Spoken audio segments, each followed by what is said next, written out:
Hi Chris, how are you? Good afternoon, Rod. I am well, and we're on episode 162.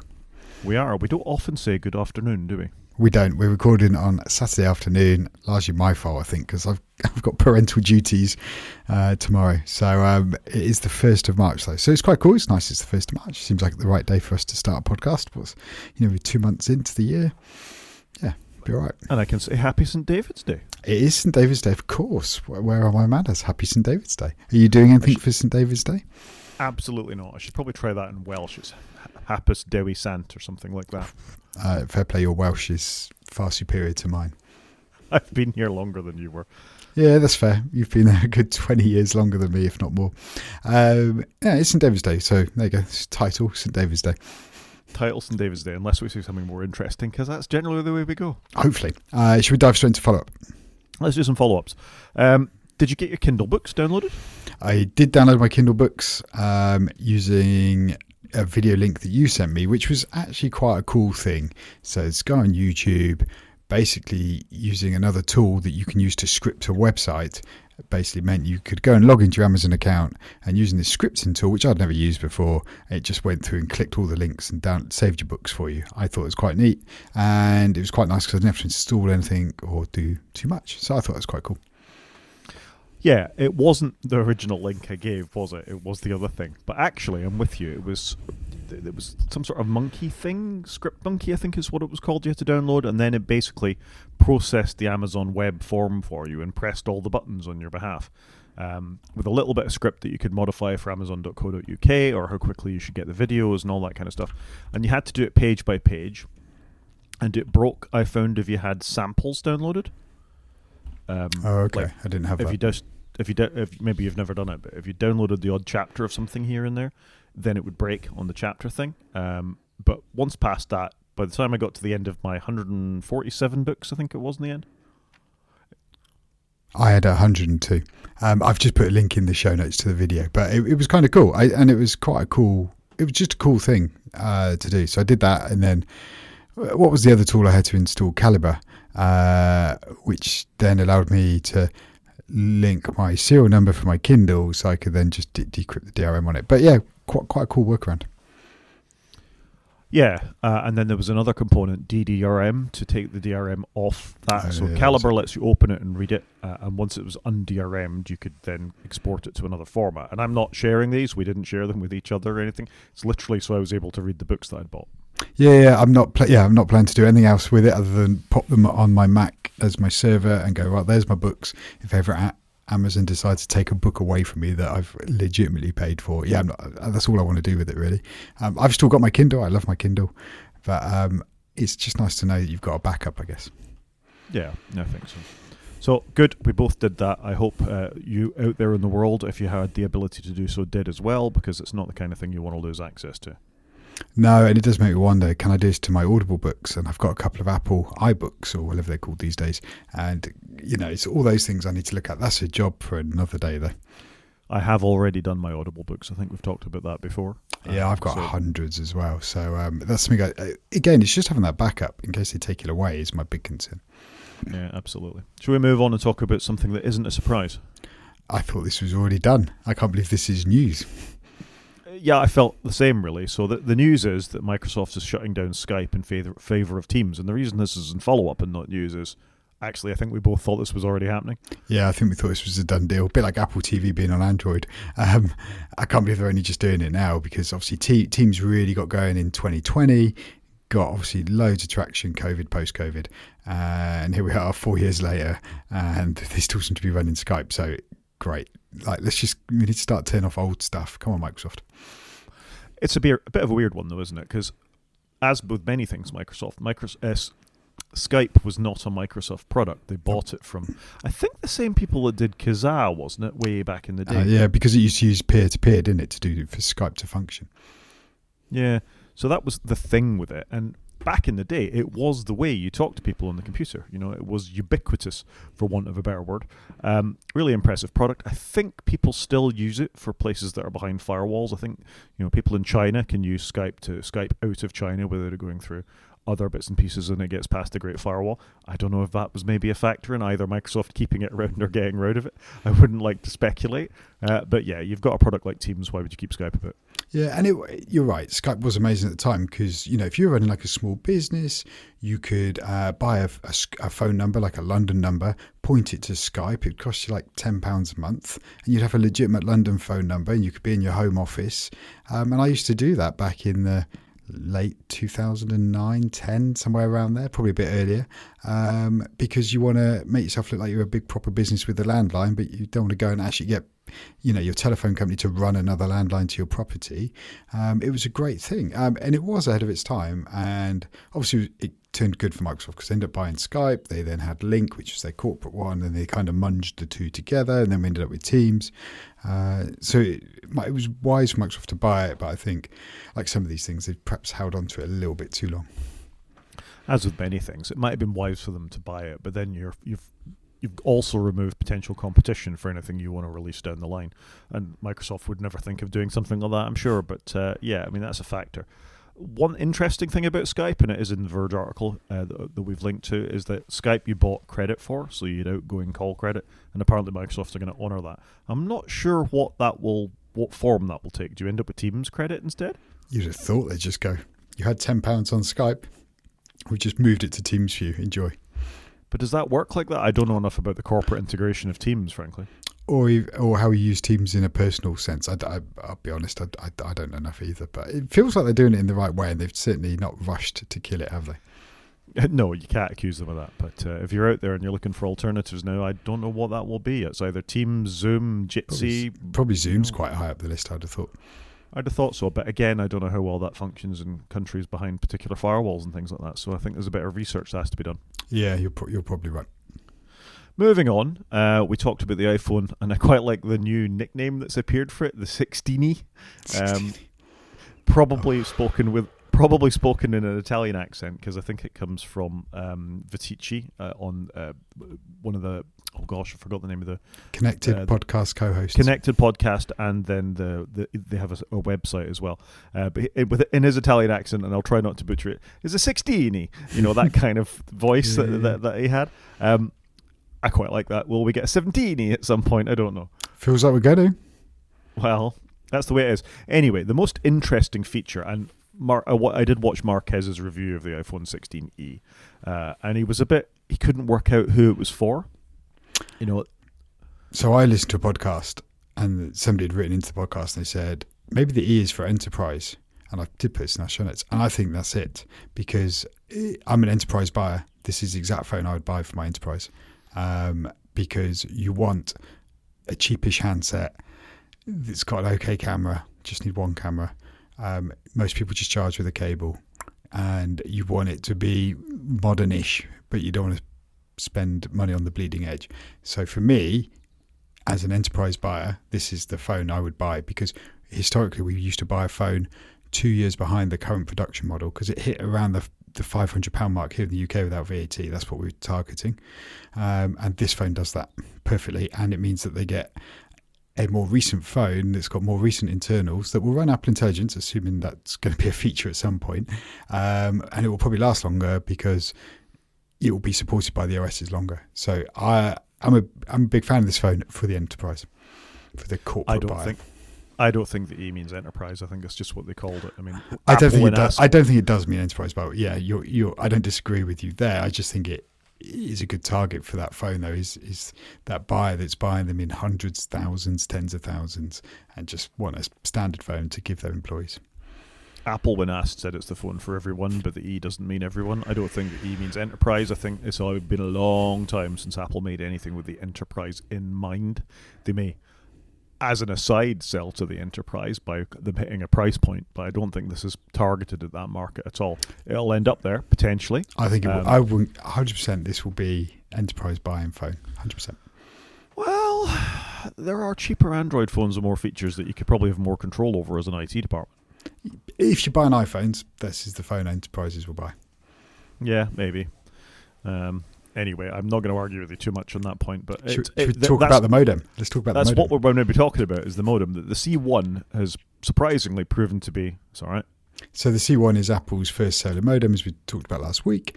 So they've taken all their smarts because they bought Intel modem business, and they announced, right, we're doing the C1. And we've been waiting years for this modem to come along. I always thought when they brought out the modem, it would be in the A chip. So, you'd have your A chip and you'd have your modem in it and Bluetooth and Wi-Fi and everything lumped together. But they've obviously not done that this time around. But basically what they're saying, I think you've nailed it, is actually the C1's pretty good for first effort. And maybe this is why Apple have waited so long, so that they've got it right. So at least it's comparable to what's out there now. And you can see it's probably where Apple's going to iterate year on year, because the process is getting quicker and quicker, but it's not really a selling point anymore. Nobody's complaining their phones are slow. What they're going to now do is surely make the C2, the C3 get better and better year on year of battery life, performance when there's no signal, and all of those kinds of things. You can see it's where Apple's going to hopefully add some value to it. So it's interesting, but it's good they got a first one out the door, and it's all right. Well, I think the all right bit is important because it's quite hard to make a decent cellular radio, and the only skin in the game so far has been Qualcomm. Apple bought this chip from Intel, or bought the know-how to make this chip from Intel, and when they previously put an Intel modem in an Apple phone, it was the bad one. I want to say the iPhone 7. Some of the iPhone 7s had. Yeah, there was like a 50-50 chance what you'd end up with. Yeah, and they couldn't get the same sort of speed download as you could with the Qualcomm chips. So if you knew what you were looking for, you looked for your iPhone with the Qualcomm chip and not the Intel chip. Apple bought them. They didn't buy the smartest guys in the room or the smartest product in the room at that time, but they've had a lot of time to think about it. And I think you and I both listened to ATP, and there was a lot of talk on ATP about how much cell chips or modem chips do these days. The frequencies they work at, how hard they've got to work. Qualcomm obviously got lots of smarts in this. You could see a world where Apple did build this all into their silicon, and you could just have that going forward. I bet they still wouldn't build it into the Mac, though, to give you your always-on cellular Mac. That seems to be something they're very against. But I thought the fact that this is good enough so far in testing and everything is great. I kind of still wait for there to be a scandal. But if not, I presume we won't see this C2 or the C1 in the iPhone 17s. It'll probably be the iPhone 18 line that we see it across the line, as long as it maintains this sort of success.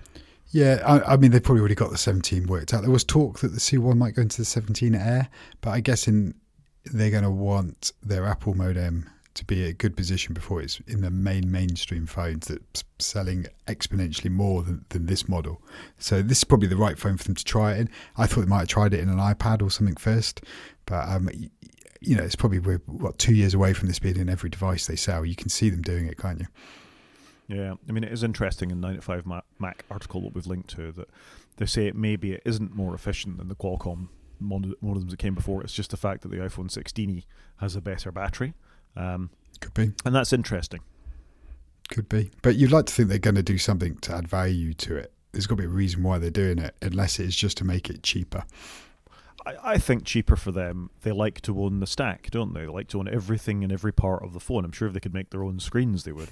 Yeah, you're probably right. But I think they like to own everything, especially where they can add value. So I reckon we will get a Mac out of this eventually. We shall see, I guess. Shall we move on and talk about UK spying? I was all excited about modems, and now we've got to go back to Spygate. Yeah, we should maybe think about scheduling our stories a little bit better. So this is just a response to what we talked about last week when the UK government demanded that Apple either give them access to everybody in the world's encrypted iCloud or get out, basically. And Apple decided to get out, switch it off for UK users. New UK users can't have it. And it seems that the current American administration agrees with this, that they think Apple, as UK has broke trade regulations and things like that by demanding that Apple build in an iCloud backdoor. I mean, I don't have the greatest respect for the current United States administration. Sorry, I don't think that's that controversial thing to say. Once upon a time it would have been. But on this, I'm kind of with them. I don't think there's any requirement for an American company to have to cave to United Kingdom law that it opens to everybody. Yeah, I concur with you there. It's international law is complicated, though, isn't it? International law is complicated, but this is complemented by our second story about this, that it's obviously the FBI and others are thinking about this too. They'd quite like access to these encrypted backups too. So this is a story in Forbes from February 24th about potentially the FBI warning iPhone and Android users that actually they're going to want exactly the same thing, presumably just for American citizens in this case. But this is going to happen all over the world. Yeah, do you think we're going to reach a point where this advanced data protection, I think it's called, I apologize if I got the name wrong, do you reckon we're going to end up with that being turned off globally at some point? This is what everybody wants, it seems to me. Well, this is what every government wants and every consumer does not want. And we've said it a million times in this show, we'll probably say it a million times. I understand both sides of the argument. I understand when it comes to terrorism, child sexual abuse material, all that kind of stuff. Of course the government won't access to that. But at the same time, people have a right to privacy. And you can't open a backdoor just for the good guys. You know, we've seen that with the Chinese hack of the United States networks and their messaging, where you've got the FBI, the NSA, and the CIA saying everybody switch to a secure messaging platform. What happens when the bad guys get access to everybody's encrypted, not just iPhone backups in this case, but whatever the Android equivalent is? Yeah. It's tricky, isn't it? Because, look, if somebody's broken the law, I want the FBI or the MI5 or whoever it is to get access to it. But for your average Joe, I want them to have some security, and I like to consider myself an average person that's not doing anything dodgy, but I just don't want my data leaked across the internet because it will be a pain for me. And it feels like there needs to be a better middle ground, but I don't know what that middle ground is. I don't think I've got a good solution for it, which is why I can see we've got a very binary solution, haven't we? We either have encryption or we don't have encryption. There's not that middle ground where you've got, you people here that aren't under any investigations, you can be encrypted, and you people over there that we know shouldn't be encrypted. So I don't know. I just don't know what the solution is. What do you think? Well, I think encryption is the solution, but I think it's on law enforcement to find other ways into bad actors' phones and devices, frankly. You shouldn't be able to, a law enforcement agency should not be able to just come and poke around your network because they feel like it, you know. And well, it's like needing a warrant to search a house, isn't it? Yeah, whatever that looks like. And, I'm not suggesting that the UK government were doing this. I presume they would have all the right legal manifestations in place in order to be able to get into somebody's iCloud account. But like I say, where that line is drawn and how much privacy people are entitled to before that line is drawn, I think is really questionable depending on who your government is. I suspect that given the current United States administration, if they really didn't like another senator on the other side of the floor, they might do something like this to be able to poke around and find something discrediting within that. And we've seen that in other states and countries around the world where they have done that. Pegasus spyware being a case in point. So I think this is a really dangerous ground for all law enforcement agents to be stepping on. That I have no problem with them once they have sufficient cause to breaking into people's houses, attempting to break into people's devices, and finding whatever they can in order to stop CSAM or terrorism or other criminal activity. But that line is really, you've got to be very careful with that. You have. Sorry, I'm just trying to process. I'm annoyed that I can't think of what the right solution is, if you know what I mean. That's why I think I'm struggling. It's not a surprise you can't think of the right solution, because I don't think there really is one. It's the rights of the person versus the rights of the state that are, Yeah, they're at conflict, aren't they, at the moment? And in our democratic, and I won't put the scare quotes around it, countries that we live in at the moment, we've tended towards the rights of the person over the rights of the state longer and longer. I just feel like it's swinging back the other way. 100%. Should we move on and talk about something just as depressing? Go on then. Slightly, well, no, just as depressing. At the Apple shareholder meeting a couple of weeks back, you and I have both declared I've got an Apple share, so I got asked about this via the app that I've bought my share with. As an Apple shareholder, how would I feel Apple should vote about DEI and what the United States government are proposing to get rid of DEI initiatives across corporate America? And I said they shouldn't, and I think all the rest of the shareholders said the same thing, but apparently even that may not be enough. Despite the fact Apple themselves are behind it, they were advising shareholders to do so. Tim Cook has come out this week and said, well, we may need to change because this is the view of the United States government. A sigh doesn't make great podcasting. It doesn't, but it summarises the point, though. I just can't believe, in one breath he's trying to stop what he's calling World War III with Poland, in the next breath he's trying to rule out all DEI policies, practices across the whole of America. And I don't know. In some hands, I feel great. He's trying to help resolve a war. I'm not saying he's doing it the right way, but he's trying to do that. And then on the other hand, we're taking 20 years step backwards in our DEI practices, which I don't necessarily agree with. Yeah, it's not 20 years. It's back to the 1960s, and it's back to the 1980s for apartheid in South Africa, and it's not that bad yet, but the worry is that's the path that we're walking. And as I've got this BBC News article over, I'm seeing all the things on the right about what happened with Vladimir Zelensky yesterday, and I can't really cope, so let's look at another story quickly. I have one question for you. Yeah. On the link that you put in the show notes for that one story, it's a .amp link, an AMP link, which I've not seen before for that BBC story. Have you ever used AMP links before? So that's an Android link is what that is. I was briefly in my Android phone for a couple of hours this week as I was testing a couple of things out. And obviously that's where I picked up the story from. Okay. I just hadn't, because it just popped me up a different alert saying this is an AMP one. Do you want the BBC to collect data and analytics and stuff? And I was like, oh yeah, I didn't really know what the difference was. That's why I was just questioning it. There you go. I'm glad I could answer your question. Well done. One thing we have another question of is how much the Trump administration is going to tax any nation that dares to tax its big tech. So they've been very bullish on how they're going to put taxes on everything. They've managed to annoy the Canadians almost instantly when they came to office.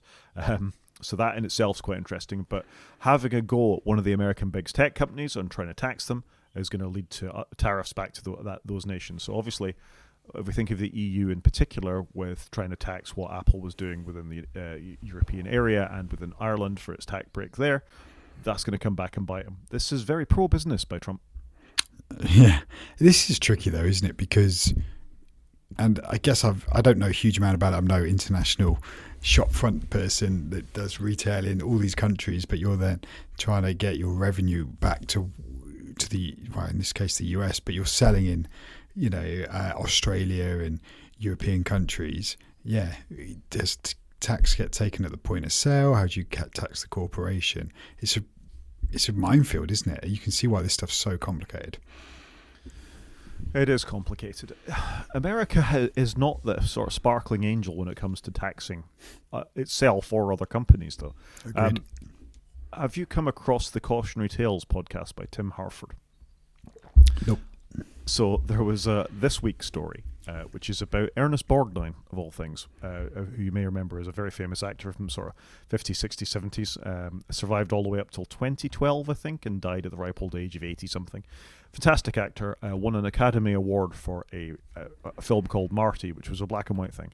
The only reason he got a chance to star in a film at all, because he was seen as sort of a heavy who hung around in the background of films, was due to Hollywood tax breaks.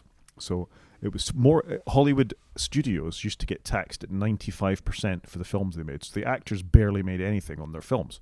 So a lot of the production companies were more geared around writing films off for tax reasons, so the producers could go off and open oil fields, than they were for anything else. I mean, it's a fantastic story, and I'd recommend you go and listen to this week's Cautionary Tales podcast.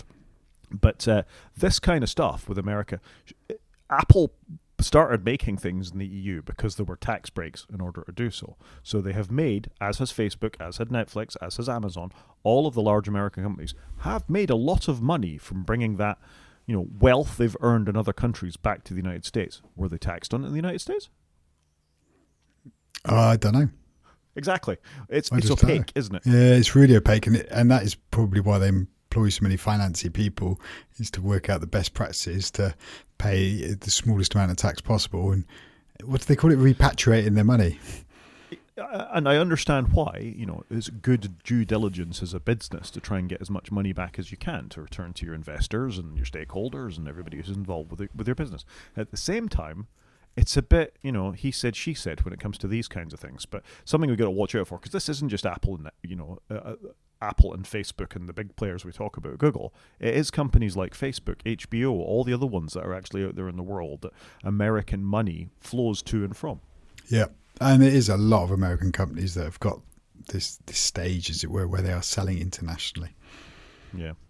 Shall we move on and do some news? Let's do it. Okay, so the first one, speaking of American companies, is that Instagram had a bit of a whoopsie this week where apparently instead of people logging on and seeing the nice cat and dog videos, saw a flood of gore and violence and dead bodies sweeping over Instagram. This is a story from The Guardian earlier this week. Yeah, I was reading this earlier, and I'm not a social media person, so it's just passed me by, but that's not good, is it? I mean, you've got people logging into their account and they're seeing potential material that could be very bad. I mean, you've got video clips of people dying or being attacked. You've got very gory stuff. It's not like it's animated and slapsticky, very real stuff that I would want to see. And can you imagine how many other people would want to see it as well? But Meta, sadly, haven't really come back with a great response for it. They're just like, yeah, sorry, we're the problem. It's fixed. Yeah, it's not good enough. But there's no explanation for how it's happened. That's what I think is more frustrating. Yeah, so this was in Reels, which is their sort of very short video thing where you can publish, I think it's about 30 seconds worth of videos. Obviously for Vine and other things that came about from that short form way. But presumably it's mostly younger people make use of that. Most older people like longer form things. They like to read it. They're on Facebook, not Instagram perhaps. And they're expecting their cat videos. They're not expecting this kind of thing to happen. And I agree with you. I think the apology is substandard. They could have done an awful lot better with that. And part of me really fears for this kind of thing because this is the algorithm, isn't it? The algorithm bubbles what it thinks you want to see and how you are going to be maximized on that platform to keep you just passively consuming what's washing over you from these videos. So how quickly the algorithm can lead you astray is really quite a terrifying thing. And especially if we're going to have less and less human moderators, because they've already announced cuts in that area and fact checking and what have you. This could become more of a problem if the algorithm goes more rogue as life goes on. That is a very good point. If all this is a moderation note that's left on these kinds of videos, as both X and Meta are going to do from here on, because you're not got that human touch in it, this is not going to get better. I don't think this will improve one iota. Oh gosh, I thought we were going to have a more cheerful show this week rather than all this gloom, doom and depression. Tell you what, tell us about Amazon and its new Alexas. Yeah, so I must confess, obviously you've put the show notes together with this one, and I did not hear anything this week about Alexa Plus. It just seemed to have passed me by, so apologies on that, but I have gone through and read some of this because I was like, oh, Alexa Plus. I do get annoyed with companies all using the same naming conventions, I must confess. So I'm obviously making reference to the Plus here because you get Disney Plus, and Disney were one of the first out the gates, I think, with Disney Plus. And obviously Apple have lent into the Plus naming for literally everything. But anyway, Alexa Plus is coming, and I guess the problem I've got is I don't use any Alexa products, so I don't know how good or bad current Alexa is. But this is a service that's going to be $19.99 a month. But if you're Prime customer, you can get it. But you're going to be able to do way more, apparently, like order groceries and send your friends invites. But I thought you could do all this stuff anyway with your Alexa. Because it felt like when they brought the dots out, and I can't remember what all the other speakers are called, but it felt like they'd already nailed that. So you could go, hey Alexa, order me toothpaste. I thought that was already in the main domain. So I don't really understand what the difference is between what we currently have and what this is. This feels like version 2. Hopefully it's going to be better than what we're experiencing in the Apple ecosystem. They're also dropping that you don't need to use the Hey word anymore. You'll just be able to say Alexa. They're going to have an app on your phone that they're updating, the website, and apparently on the website you can do more long form, as they call it. So it's going to be interesting to see what it looks like. But obviously this is their Copilot, Apple Intelligence equivalent. So it's interesting they're still obviously investing heavily in this space, because there was talk of Amazon scaling back a lot of their work because they just weren't, making the income out of it. But they are obviously investing in this. And if you look at the screen grab, they've got all the devices on. They've got a laptop, a phone, their show devices, their dot devices, their other speakers, picture frames by the looks of it, computers. So it's quite interesting that they're really investing heavily. And they've also got, I'm going to mangle the gentleman's name, but Panos Panay from what was Microsoft's Surface leading a lot of this. So I wonder how much influence he's had of, really gelling them to go, right, we're going to have an initiative and we're going to do it everywhere, and we're going to have a suite of products that will support this Alexa Plus, innovation. But it looks quite interesting, and hopefully it will help Apple and Copilot and others to, they need competition, don't they? So hopefully it'll help all of them to improve. Yeah, I think the early devices, Amazon were definitely leading the world in this. When the Alexa came out, that was like thing. 10 years ago, though, wasn't it? It was. In fact, I vaguely remember listening to the very first Trump inauguration via an Alexa device, and it sounded terrible and kept dropping out on me. But it was the kind of thing you could say, hey, thingamajig. I don't want to set off anybody's Alexas. Hey, thingamajig, play this, and it would play BBC sounds. You could add things to your reminders list. I remember standing at the fridge shouting out a bunch of things to add to a reminders list, and it did it. So, or tell me a joke, and that sort of early initiation of voice-controlled stuff. Alexa was very much at the forefront of that and fell behind. I switched mine off years ago because I got fed up of it continually trying to sell me stuff, basically. And all that was useful for is if there was a yellow ring on it, I knew that my package was going to be delivered today. But frankly, I knew that anyway. And then there was a few scandals about it listening to you all the time in order to better differentiate what you were saying. Amazon, not the only company to have had that, mind. Apple been through that scandal too. So I'm not blaming Amazon. Well, I am blaming Amazon for that, but I equally blame Apple for that. They need to move it on. And I understand that, as you said already, that they weren't making a lot of money from these devices. They sold them at a very knockdown price. People weren't really using them. It's quite expensive to produce electronics at scale, even if you are Amazon. And I'm just sitting around gathering dust. I can understand they want to maximize that. So, I mean, fair play. They've got out and they've done that. And the fact that you can do new things, one of the examples given in the linked article is find me this particular scene in a movie and it will jump to it. And that's quite clever. I could just use the fast forward button on my remote control, presumably, and do the same sort of thing. But, it's there. And then a slightly creepy example, also in the linked article. Pane asked Alexa if anyone had walked the dog recently, and it referenced smart home cameras to respond that yes, someone had. Yeah. I don't know. I think the problem I have with a lot of these things is I don't often want to talk to something. I'm listening to a podcast or I'm listening to some music, and therefore when I want to put eggs on the shopping list, I just grab my phone, quickly do it, put my phone back away and move on. So that's the bit I don't like. And I'm the same in the car when I'm driving. Rather than dictate text messages, I'll just wait till I finish and put up, and then I'll send my text messages, or I listen to it or read whatever's been sent. And I think that's the problem I have with it is, I guess because I'm always listening or watching something, that I don't want the audible interruption. Yeah, I think that's fair. This isn't a device for me. I'm not really sure I want any of these things. I've gone around switching them off. In fact, I've switched off the integration between my Sonos devices, and I could pick at that point whether I wanted Alexa or I wanted the Google Home, and it's off everywhere. I'd rather just manage it on my phone. Thank you very much. Yeah, and that's where I've ended up. Did you know one interesting thing, though? So from Amazon's webpage, they are saying Alexa Plus is there whenever you need her. So they're definitely calling it a lady, which I don't think I've seen anybody explicitly say that their voice assistant has a gender until I've read that today. They have gendered their smart home device. Interesting. I don't know why they've done that, but it was just interesting because, like I say, you just think of Siri, and Siri can be whatever gender you want, if you want it to be a gender, because you can pick the voice, whereas they're obviously saying Alexa's very much is a female. I don't think I'm wrong in saying this. It has no gender. It's a collection of algorithms. Well, that would be my view. I think we should move out of this before we fall down a logical rat hole. Should we talk about Ubiquiti instead? Your favourite topic. I'd love you to talk about this because I have read this article and I looked at it, and I think this is the problem I have with Ubiquiti. I think the devices look amazing. They've got some amazing functionality, but I've no idea what all the different ones are, of what they will do, of what ones. If ever I were to switch from my Eero world, which is fairly simplistic, if not a little bit expensive, to an Eero world, what I would need to buy to get into that ecosystem. So I think you said that the wrong way around. You're already in an Eero world. You don't need to move to an Eero world. Sorry, from an Eero world to a Ubiquiti world. My mistake. All right, let me talk you through this. So basically what this is Ubiquiti aggressively updating their product line, which I'm all for. Networking seems to have had a bit of a jump recently, where we've been on 1 gig switching around the house with not very fast internet connections coming in, and Wi-Fi 5-ish access points kicking around. And we talked about this last week with the Eero upgrading their routers to Wi-Fi 7, or was it the week before? And I then went on a Ubiquiti kick at that point saying, they offer Wi-Fi 7 devices as well.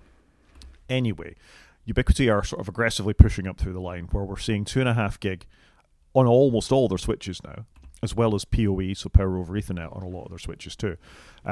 And that's across the range from their enterprise kit to their sort of small business kit, right through to what they don't really make home kit, they make sort of prosumer kit, but whatever, it's going through the range. And it seems complicated, but it's not as complicated as you think it is. What these things are that they've released this week are new cloud gateways, they call them, and that's sort of the entry point to the Ubiquiti network. So there's a small Express 7, there's a Dream Router 7, and then there's a Cloud Gateway Fiber. So this sort of gives you cheap-ish entry points to the Ubiquiti ecosystem, for want of a better thing. So, for example, these three devices, the Express 7 and the Dream Router 7, both have Wi-Fi built into them. They both have Wi-Fi 7 actually built into the devices, as well as being sort of the networking and management hub of the Ubiquiti ecosystem. So by that, I mean it will let you control the cameras, it will let you record from the cameras directly to these devices, so you can host them online. The Dream Router 7, which is a step up from the Express 7, not only can you put in an SD card to record as much video as you want, it has one PoE 2.5 gig socket in the back as well, so you can immediately drive another Wi-Fi router or a PoE webcam just from that device. So if you had no Ubiquiti stuff at all and wanted to drive a webcam, or you needed to provide power over Ethernet to a Wi-Fi 7 device, then the Dream Router 7 is the one to do, and it has 4 2.5 gig Ethernet slots in the back and one 10 gig, I think, SFP plus port, so you could actually drive a 10 gig switch off the back of this as well if you wanted, or a connection to a 10 gig switch. That's quite cool. It's £264, by the way. Which it is. And then you've got the Gateway Fiber, which is if you've got faster than gigabit Ethernet coming into your business or house, and lots of it. So if you have 2 or 3 inbound connections that you want to be able to, say, have failover or routes lots and lots of internet around the place, this is a cheap way of getting into that, as well as having that networking and management interface. But it doesn't have the Wi-Fi built into it. So that's assuming you've already got Wi-Fi or you don't need it. So you've basically got 2 consumer-level devices with the first one and the second one, the Dream Router, and then you've got your more enterprise-facing one with the Cloud Gateway Fiber. Gateway Fiber is £274, so £10 more than the Dream piece, but above it. I think they're quite good. I appreciate £270 isn't that cheap, but it's also not that scary in this day and age. It feels like very well priced, I'd say, for what you're getting. No, and we were talking last week or the week before about £150 for one of the Wi-Fi 7 hotspots. The first 2 of these already have a £150 Wi-Fi hotspot built into them, effectively. So you're getting all the rest of it for free, and that's a very clever firewall. That's the ability to manage cameras. It's the ability to manage, I think in the case of the Dream Router 7, up to 30 other unified devices. So if you do need a lot of switching or wireless hotspots or cameras around your premises, this device will give you that for 240 quid. So I actually think it's a bit of a bargain. It's a good price. My first Ubiquiti device was the 2 version of this. It looks a bit like R2D2 with the legs is the way I think about it, but that's sort of their consumer device where you've got a Wi-Fi hotspot built in at the top. In this particular version, you've got a screen giving you some information about your throughput of your data coming in and going out, and you've got that network connectivity at the back. So you could start with something like this, add another Wi-Fi hotspot somewhere in your house, or a webcam, a security camera. And once you've got that other equipment in place, you could view this as being upgradable later on to one of Ubiquiti's other devices. Yeah, it's a great system, isn't it? I think I'm really quite interested in it. I'm not going to be doing this anytime soon, but I'm keeping a little side eye on where they're going with it, because I think some of this stuff looks great. It looks really well made, and you can build it out as and when you want to, which I think is quite cool. Yeah, I've been very pleased with it, and I like the modularity of it, that I don't need to go and drop 500 quid on the next thing. Generally, it's about that sort of price, 150 to 250 pounds, to upgrade components of the system, and I can just gradually do that as I go along. Yeah, no, it is cool. It is cool. Do you want to tell us a little bit about Google Gemini? Yes, so Google Gemini have got their Code Assist out. So this is like Microsoft's GitHub Copilot. It's the equivalent of that. But basically, if you're an individual, you can use loads of it for free. And it's according to Google, you can do, I'm going to find the number here. You can do like 180,000 code completions a month. which is free, and then Microsoft's equivalent is 2,000. So, it kind of shows you what they're giving you above and beyond Microsoft. So I know Google's been playing catch up, but it's super interesting that they're really going for it and they want you to start using it. It looks kind of cool. I've not done any coding recently and I've not used any AI tools to help me code, but given that I'm probably quite behind on my skills, something like this looks quite appealing to help me learn what I'm doing. I think this is quite cool, and something like this with particularly high tokens, you don't need to spend an awful lot of money on it. It's definitely worth thinking about. I'd be more inclined to run the local model, so I wasn't giving my code or the data on which it was based to Google as I was doing this. I think that's my sort of hesitation with a lot of these things. But if you're not doing anything very mission critical, I think it's quite a good way of getting assistance with your code. As with all things, if you're just letting it code for you, you're not understanding what your code is doing. And if it breaks, are you relying on having this coding assistant again to help you fix what the problems are? I think it'd be a good way of learning, though, and just getting you, because sometimes you just need to get something up and running, and then you can modify. But I do agree with you. If you get too reliant upon it, what are you actually adding? Yeah, I think it's fair. Should we do a quick car corner with one story? Yeah, go on then, let's do it. This is where your world and my world collide, I think. Well, in many, many, many ways, I think your world and my world collide. So BMW have announced a new edition of their 4 Series BMW, I think I'm right in saying. It's the sporty one. It's the M4. Do you like an M4? I do like an M4, but this is not just the M4. This is the M4 CS, and the CS ones are insanely quick and insanely expensive. So the reason we're colliding on this is the VR46 Special Edition, and VR stands for Valentino Rossi, who is a MotoGP and even before that 500cc motorcycle rider of many years. Probably one of my heroes in the sport for sure. He's a little bit younger than me, but not by much, and has kept racing till I think he was 42. Anyway, it's his 46th birthday now, so he now races for BMW in a touring car equivalent, I think is what he does, and does quite well. He sort of finishes between second and third and lots of things. So, unsurprisingly, talented motorcycle rider turns into talented driver. He's got a collaboration with BMW that if you spend about £150,000 on one of these M4 CSs, not only do you get the car, which is presumably a collector's edition, it's got nice sort of yellow detailing. Yellow was very much his colour on the brakes and things like that. But you also get to go to Tavilla, which is his hometown, and he'll talk you around racing it around a track as well. That's quite cool. I think this looks awesome. I do like my BMWs. I think this looks cool. And it's quite nice when they do like unique models like this, and they're only doing 46, so that's pretty cool. Yeah, I'm a big fan. I mean, I've actually found a BMW I quite like here, so that's quite surprising. Well, I'm surprised. This car would be awesome, but it is a lot of money. Previously, there's been a Ford Transit Valentino Rossi edition for moving your enduro bikes around or something like that. Okay. So he's moved up in the world a little bit, I think. Yeah, no, fair play to him. I think it looks awesome. I'd love one of these.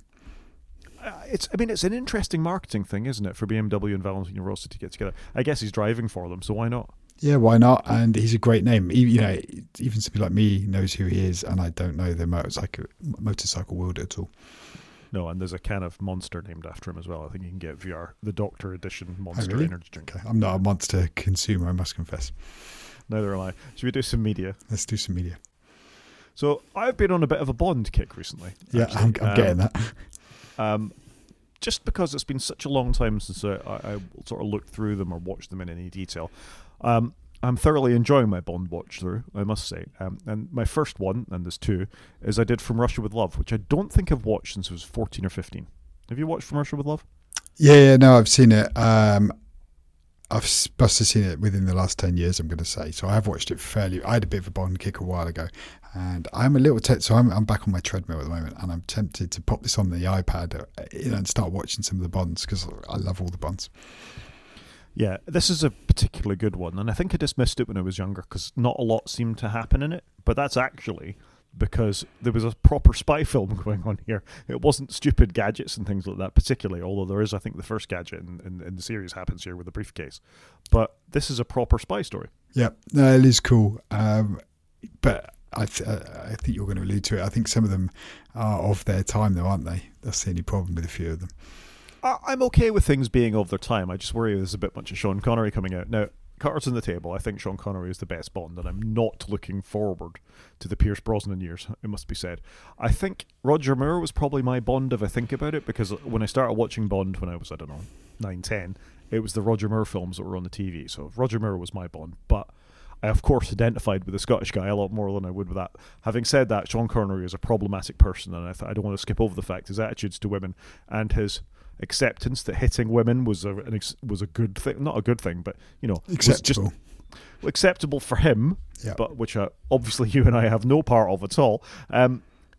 Features in the movies. It features in this one where he hits the girl on the train, and it features in the next one I'm going to talk about, which is Goldfinger. And that comes out of the films, and if that was his choice and not the producer's choice, that gives me pause. Anyway, this is a really good film. I thoroughly enjoyed it, and I think the critics' scores particularly hold that up. This is a strong Bond film. Yeah, 100%. It's fantastic. Like I say, you're making me want to go back and rewatch, I think, quite a few of them. So maybe I need to find some time and work my way through it. This was good. A couple of sort of top hints about this is the bad guy in it, Red Grant, went on to play Quint in Jaws, which blew my mind. I could not believe it was the same actor. Yeah, I didn't know that until you put that in the notes, I must confess.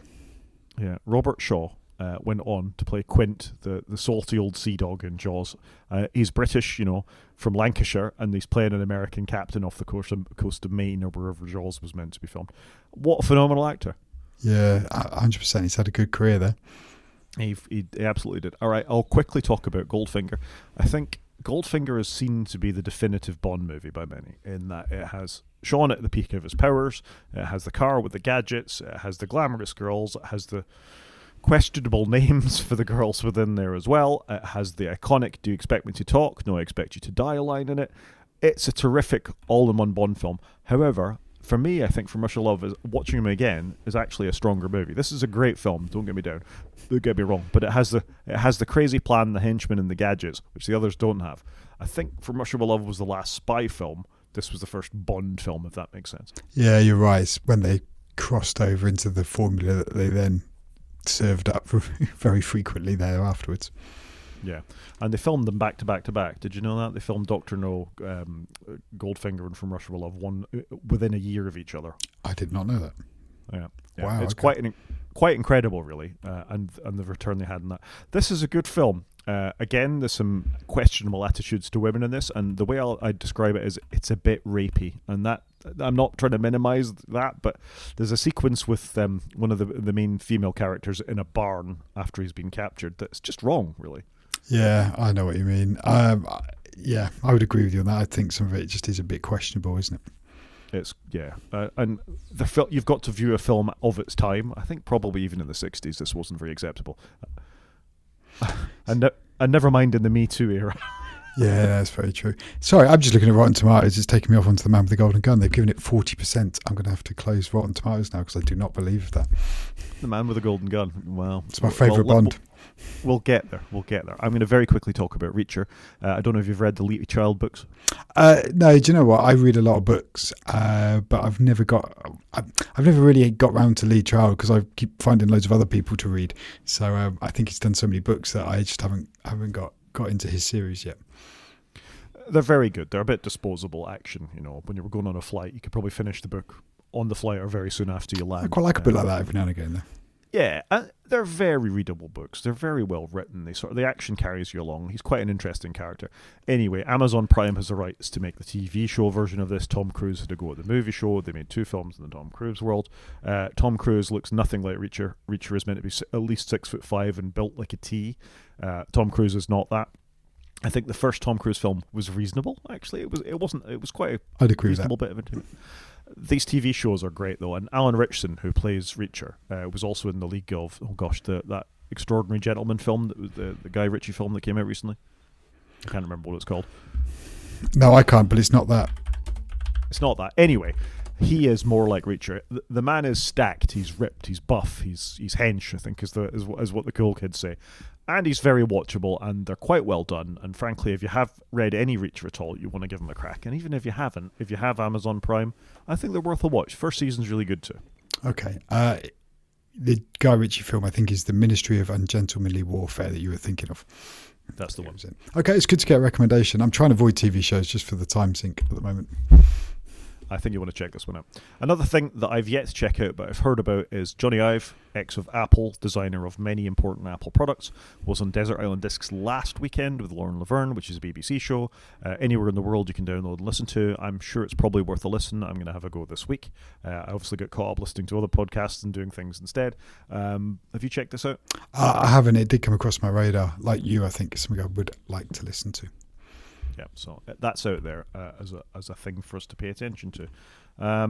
And you have one for us? I've just put Netflix. One in. This is a public service announcement. Netflix Drive to Survive starts on Friday this week, Friday the 7th of March. So if you're into Formula One and before the new season starts, you can watch Drive to Survive, which is filmed throughout all of last year. And obviously they make it into, I don't know, X number of episodes, and they usually have a theme through the episodes. It's quite cool. The only thing I don't like is to give you about a week to watch it before the 25 season starts. I wish they'd release it a little bit earlier, because last season finished at the end of November, maybe early December, but we've had nothing, a massive glut of nothing, and then it's like boom, boom, boom, boom, boom, straight into the season. So why can't they release this a month ago and give us time to consume it and enjoy it?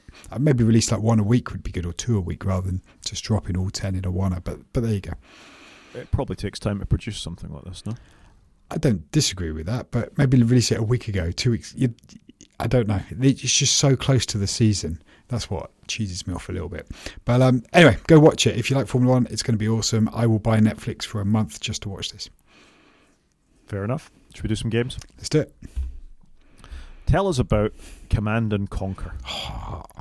Other than Gran Turismo, this has got to be my favourite series. So look, EA, a company that I don't often say I give high praise to, but they've done a great thing. They've released the original Command & Conquer and Red Alert and Command & Conquer Generals. They've released the source code onto GitHub, so you can go and have a poke around in it, which I think is awesome. I don't know why they've done it, but they're doing it, and I think it's really cool. I'm really tempted to crack open Command & Conquer, because I really loved the original Command & Conquer. I think it was a very simple mechanic. It didn't get overcomplicated as more modern games did, but what a great thing to do.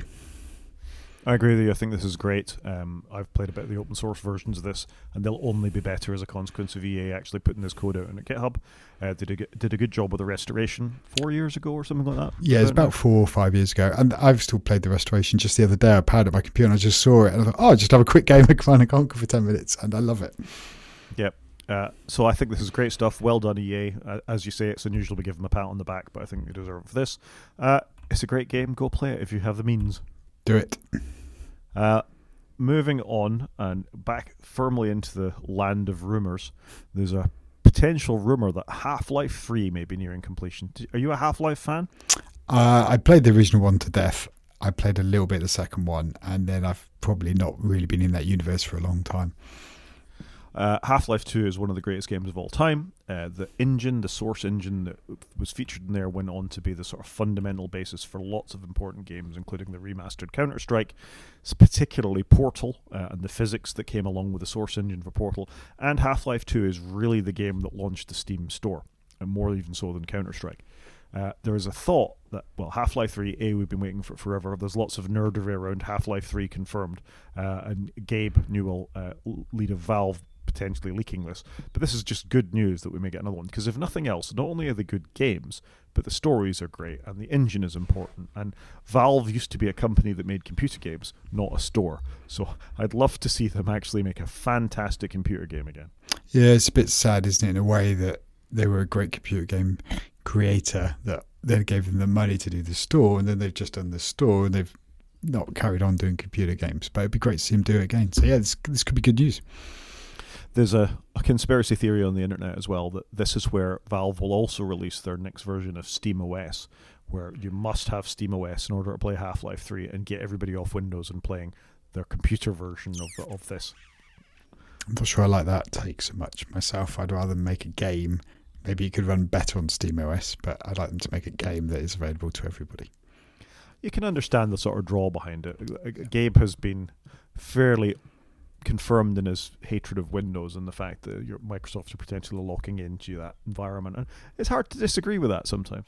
Yeah, I don't disagree. I would love just to use my Mac Mini to do the gaming that I'd like to do, but it's just not doable, is it? It's just not doable. Should we do a main show? Let's do a main show. Okay, so this is a thought experiment as much as anything else. It was sort of spurred by something that Jason Snell said on Upgrade this week, and that is, what would a world look like if Apple actually pulled out of the UK?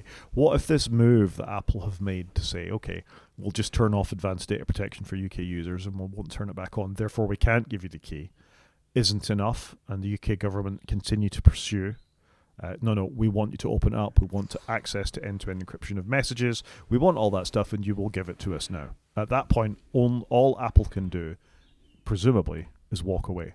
What do you think of that? Oh, it's quite a scary thought right now, in that Apple go, we won't release any more patches to devices in your country forever, and we're going to cease selling new hardware there. It's quite interesting. It's definitely an interesting thing to think about. I mean, the first thing is I don't think this will happen, because can you imagine any politician in the UK going, yeah, I'm the one that made a multi-billion-dollar company that lots of Britons depend upon, not only for their livelihood in terms of developers, but actually people who have shops, repairs, screens, accessories, inward investment from Apple stores, all that stuff in Battersea, whatever they've given over the years. It's a hell of a thing to think about. Yeah, Liz, you're right. It's not just the consumers that buy the devices. You're right. There's the rest of the ecosystem around it. I can't see it happening. But you could. Is there a world though where Apple has different tiered countries, maybe where they've got obviously USA, which is going to be their tier one country where they can do everything they want to do. Then you've got your UK, your Europe, and your China, that your tier 5 countries where they've restricted on their operations. Maybe we get less and less of a product as time goes on. And then you've probably got some countries in the middle, maybe, that aren't tier 1 but aren't as bad as tier 5, and what they're allowed to sell to us, do with us, or having localized servers, all of that. I don't think it would happen, but we're not a big country. I guess we do bring a lot of users. We're an easy country for them to service because we're in the same language predominantly as the American equivalents. It's just hard to think through the mechanics of how that might work. And I guess the way it would work is you stop selling devices here, done. But could you imagine Apple reporting their numbers a year later when they're closing down certain markets? Yeah, I mean, that's going to be a shock to the system. But if you've got an American government saying, no, you buy American, you buy an Apple device, we put that in your hands, and that's sort of the uptick for Apple, you might lose, 30 million customers in the United Kingdom who have iPhones or something like that, who buy them every 3 or 4 years or 5 years, and you just sort of double down in another part of the world. It's not impossible to envisage a situation where this would happen if they were pushed into such a place. And we see a souring relationship certainly between Europe and the United States, certainly from Ukraine and the United States. And I feel like there are elements of this popping up in Britain with the advanced data protection stuff going on here and how quiet it's been since that's happened. Yeah, it's weird, isn't it, the advanced data protection piece? Like, it's happened and there's been no further recourse on it. I find that bizarre. Yeah, and you think maybe this is why Tim Cook was in the UK not that long ago, talking to Keir Starmer, talking to the King. I guess that's still a crazy statement to me, about this kind of thing, reinforcing the amount of money that Apple spends here. Because we spend a lot equally, a huge amount back. We're probably quite good for the United States economy, for Apple's economy. So it's just, how far would they have to be pushed, do you think, before they go, nope, we're out? Yeah, nope, we can't service you anymore. Would we be the first country in the world that they walked away from? They're still in China. Are they still in Russia? I think you can buy iPhones and they'll work there, but some of the network services won't work. Right, okay. Of course, that's about to change too, mind, because they seem to quite like Russia, the Americans, at the moment. It does feel like that's going to be the quickest U-turn that's ever happened. Anyway, I mean, it's an interesting thought experiment that you've got to have a backup plan that should Apple walk away, how many of your devices would you stop getting security patches for? Who in your family would you suddenly have to start supporting with something else? And who knows if that something else is even Android, if they have to walk away as well. Well, that's where I was going to go with it. Surely if America have to do it, Android would have to do it. And then would you just end up actually Android becomes the dominant player because every country ends up with its own flavour of Android that's for that country, that's state approved, I guess is the right word. And the world disintegrates further. I completely agree. Yeah, so I mean, it's worth thinking about that a little bit and keep in the back of your mind, should we ever need to switch off, what you going to do? Are you going to go all Windows? No, because that's an American company as well. So keep your Linux brain ready, I think, Chris. Yeah, there's just no good answer to it, is there, I think? Mine's somewhat blowing. I mean, I am walking away from Apple for my headphones. Maybe I'll walk away from them for other devices. Speaking of other devices, thank you for giving us such a wonderful segue.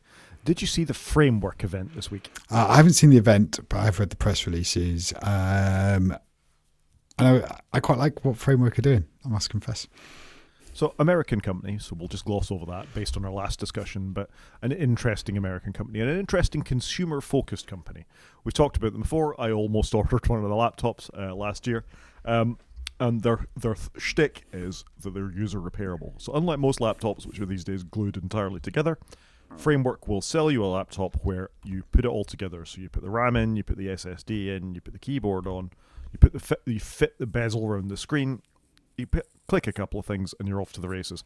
And should anything break, you can replace it. So you can get in there, you can put in a new SSD. Imagine that. Imagine just being able to put in a 4 terabyte SSD in your MacBook Pro.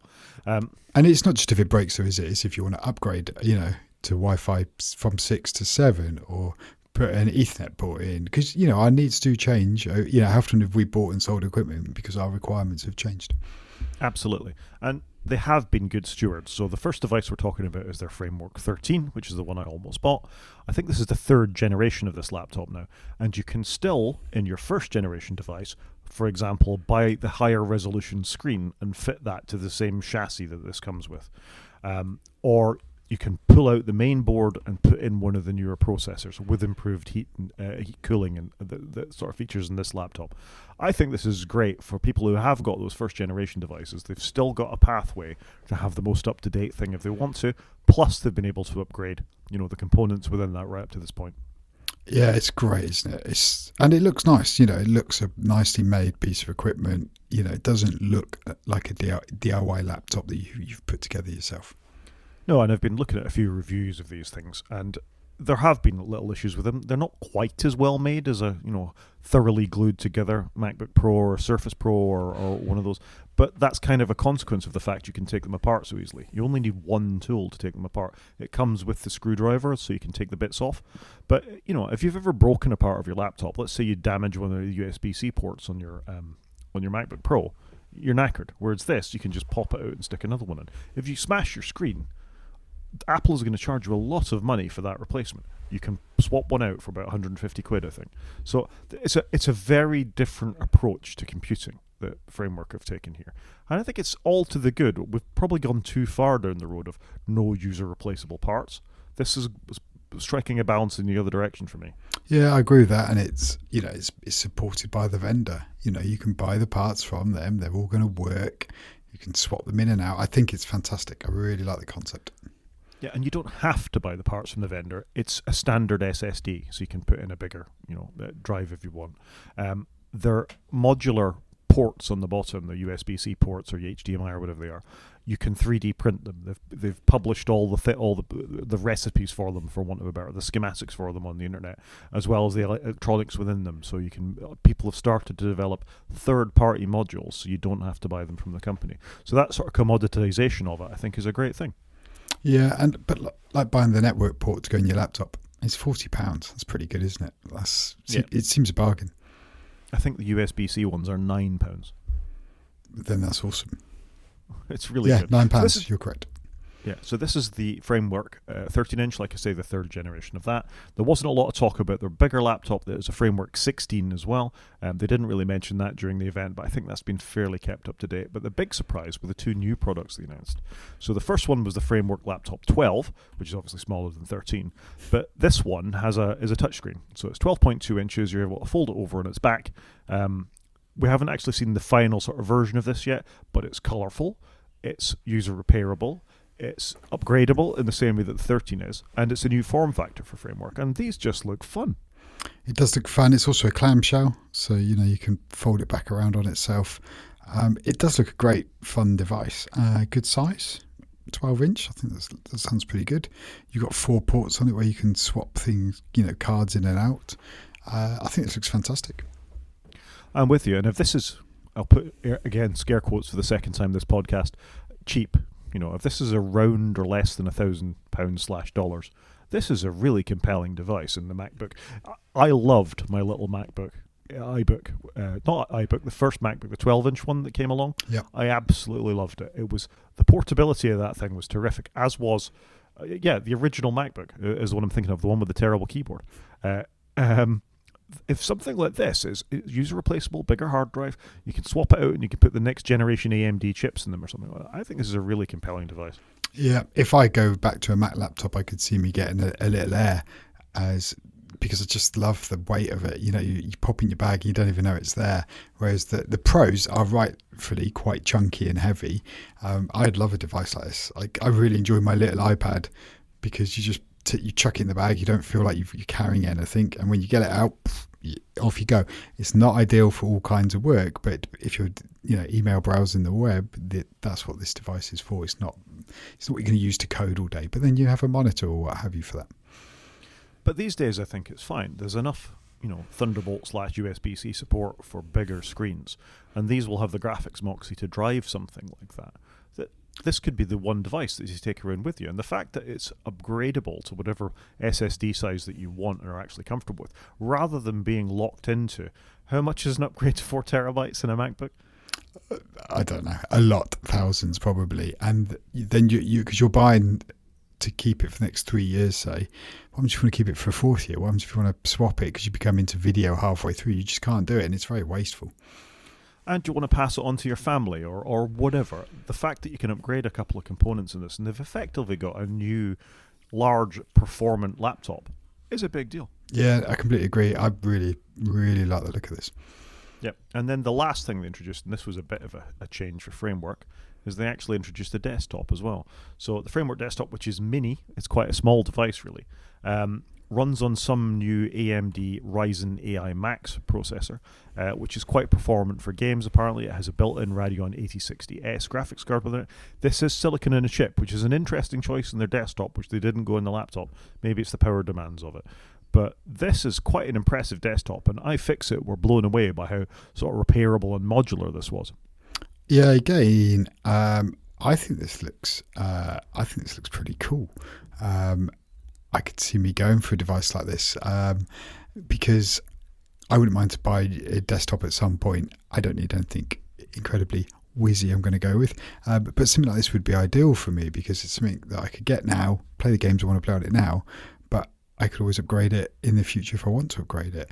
I think that's really cool. And I just like the look of it. Like, you can customize the front. You can put different plastic bits in the front. You can have a carry handle on it or not. You can really make it your own. And I quite like that customization that you can do with it. I think that's quite cool. I think people like to put their own mark on something, especially in a world where everybody's got a silver laptop or everybody's got a silver desktop. It's quite nice to actually do your own thing with it. So I'm really into this. I can see a world where one of these is in it at some point when I choose to upgrade my gaming desktop. I'm with you. I think this is great. The board that it runs on starts at $800, which is great. You've got all that flexibility within the case. The base Framework desktop comes even lower. 8-core Ryzen AI Max, 32 gigs of RAM at $1,099. And it's 5 gig Ethernet built in as well. I mean, I think this is a really compelling little device. If you wanted to dip your toe into a performant PC desktop, bang a gaming edition of Linux on there like Bazite or something like that, you're going to have a really wonderful time with this device. Yeah, and you can stick 2 terabytes in it for £200. You can't do that in an Apple device, can you? You can't do that. It's DDR5 RAM, so it's nice and fast, good graphics cards. The fact that it's got a PCIe times 4 headers on it as well, so you could put on bigger graphics card yourself if you wanted. And presumably in 2 years' time we'll be back talking about this again with whatever new mainboard Framework have designed to put in there, and it'll be an absolute piece of piss to swap it out. I know it's a desktop and you can do that anyway, but it's a tidy sized desktop. Yep, and you can have translucent panel on it. You can pick your tiles. You can have different expansion cards. So if you want USB-C or an SD card in it, you can literally make it how you want to make it, which I think is pretty cool. For a decent amount of money. You're not getting charged Alienware prices for some horrendous gaming desktop. $2,000 out the gate. Yeah, it's mad, isn't it? But I think this is a great little device. I think it's great, and I think the whole lineup that Framework are refreshing here, in a very Apple-like way, if you watch the thing, is really good. And the other thing that I thought was quite interesting, and we've linked to the Ars Technical article about this as well, is that they seem to be settling on AMD chips more than Intel. Sorry, Intel, you're not doing well in this space, are you? And the battery life on some of these devices is sort of 18, 19 hours for the laptop chips. These Ryzen AI chips are becoming competitive with what Apple is offering. Yeah, it does feel like Intel is turning to the also ran at the moment, which is a bit of a shame for the history that they've obviously had. But it's great to see AMD still going. AMD are sticking it to them, and they're hanging in a market against all the the Raspberry Pis, the Apple Silicons, the RISC-V boards, and all the rest of it. The x86 manufacturer still pushing forward, and it's incredible the longevity of that platform. But you see, now they can get the power efficiency as well. Maybe the story isn't over for x86. Yeah, well, it feels like it's going to be around for a while, isn't it? Unless they can sort out some form of translation layer so I can play my Windows game on my ARM device. We've got some of it, but it's not there yet, is it? Yeah, I think we kind of got that. I think it's developers not doing it and libraries not being ported for it. For example, a lot of the VPN stuff doesn't work on the my brain's gone blank for the ARM devices. The VPNs aren't there. The security software, the libraries are at the back end for the ARM devices, which is why you're not seeing some of them work. And I presume Photoshop have managed to make the conversion, haven't they? But if other developers actually put their minds to it and think of another way of doing this, there's no reason we can't get there. Apple got there quite quickly. Yeah, more will come over time, I think. But yeah, it does feel like we're going to have two different chip architectures for a little while. It does. So there we go. A little framework feature, a company that you and I both think quite a lot of, I think. Yeah, like I say, I'm going to be thinking about it for my next gaming PC. I think I could be there because I'm not a serious gamer, but I want something serious-ish. Fair enough. App of the week? Do it. App of the week this week is Hyperspace, which I haven't actually tried, but I just wanted to feature it on the podcast because I like the developer. So Hyperspace is developed by John Siracusa. He is very much at the foremost a Mac developer, not an iOS developer, as featured on the ATP podcast. I like his attitude to criticism, I think, is probably the best way of describing it. He's a thoughtful guy, is John Siracusa. He's been writing this app in sort of out in public, talking about it quite a lot on ATP. He released it last week, and this is an app designed to reclaim disk space. I think it's a great name, Hyperspace. It looks at the APFS, which is the file system on Macs. APFS is very good at making copies of things, flawless copies of things quickly, and as a consequence, you may not realize that you're taking up far more space by very slightly changing a copy, a bit of metadata within that, rather than the actual file itself. That can lead to lots of excess files cluttering up your hard disk, and what Hyperspace does is it looks through them in a very clever way, and for an amount of money will securely and safely delete or reclaim the space that those extra files are taken up on your hard disk. It's a really careful app that you spent a lot of time developing, and just quite an interesting thing that I think it might be worth keeping in mind if you suddenly find yourself running out of disk space. Yeah, I think I agree with everything you've said. I like the developer. Whilst you were talking, I've just downloaded, installed it, pointed at my home folder, and it said it can't find any space to reclaim, which I'm not surprised about. This is a fresh installed Mac. I've only had it a month. So I'm not surprised I haven't found anything. But it's a good app. It's a great idea. And I'm quite impressed how quickly he's turned an idea into an app that he's got in the marketplace that he can now sell. It's really good. Yep, I think it's a good one. So if you've had your Mac a couple of years, it's become a bit cluttered.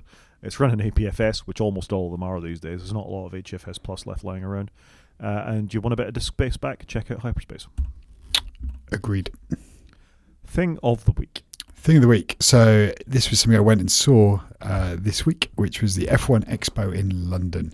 This is a collection of cars, films, memorabilia for Formula One, and it's moving around the world. So it's off to the Netherlands next week. So it's last chance to sort of catch it. It was just quite a cool thing to do with some friends. You could just see some good stuff. You could test your reactions. You could see how Formula One has evolved through the years, and they had various interviews, recorded and things. It was just a good Formula One nerdy event for a couple of hours, and it actually cost £30, which something in the centre of London, which is quite a select audience, to only cost £30 entrance fee, I thought was actually pretty reasonable. So that's what I did. And if you're in the Netherlands, I'd recommend you go see it when it comes to your country. Very nice. It's in the Excel. What did you think of the Excel? I didn't really see much of it. It was peeing down with rain, and you had to go around a funny side bit to get into it. But I have been to the Excel before. It is gargantuan. It's a huge place. I did a conference there a few years ago. I was there for 7 days, I think, altogether, in and out of the Excel for various things. It's a vast building. Yeah, it's fast, but literally the F1 bit was in like the first corner of it, so we didn't actually see much of the Excel Centre, which I was quite happy about. Fair enough. I think we can call that a show, Chris. Yeah, I think so. So if anyone wants to get in contact, Rod is at g5maniac@mastodon.scot. He's also on Blue Sky, and he is at g5maniac.bsky.social. I am on Mastodon, and I am at _CJP at mastodon.social. You can watch on YouTube by going to our website, click on the YouTube link, or you can drop us an email at wakefromsleep@protonmail.com. Talk to you next week, Chris. Cheers, Rod.